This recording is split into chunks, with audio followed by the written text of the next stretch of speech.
జీవమరణములు ఆయన వశంలో ఉన్నప్పుడు, ఆత్మలన్నిటినీ సృష్టించిన దేవుడు ఆయన అయినప్పుడు, ఆయన నీకు అన్యాయం చేసినట్టు నీకు ఒకవేళ పై రూపంలో అనిపించినా, నీకు చేసిన గాయంలో కూడా ఆయన న్యాయమే చేస్తాడు. యోబు జీవితంలో జరిగినది న్యాయమా అన్యాయమా?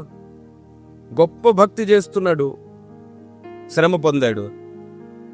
పై రూపంగా చూస్తే యోబుకు చాలా అన్యాయం జరిగింది అనిపిస్తుంది ఈ లోక న్యాయంతో. కానీ మీకు తెలుసా, యోబుకు ఈ లోక న్యాయంతో అన్యాయంలాగా కనబడుతుండవచ్చు, కానీ యోబు జీవితం వల్ల దేవునికి మహిమ కలిగింది. సంఘానికి ఎన్నో రహస్యాలు అందేటట్లు యోబు గ్రంథం రాయబడింది. యోబు వల్ల సాతాను సిగ్గుపడ్డాడు. యోబు వల్ల కొన్ని వందల వేల మంది అమాయకులు సాతాను చేతుల్లోంచి తప్పించబడ్డారు.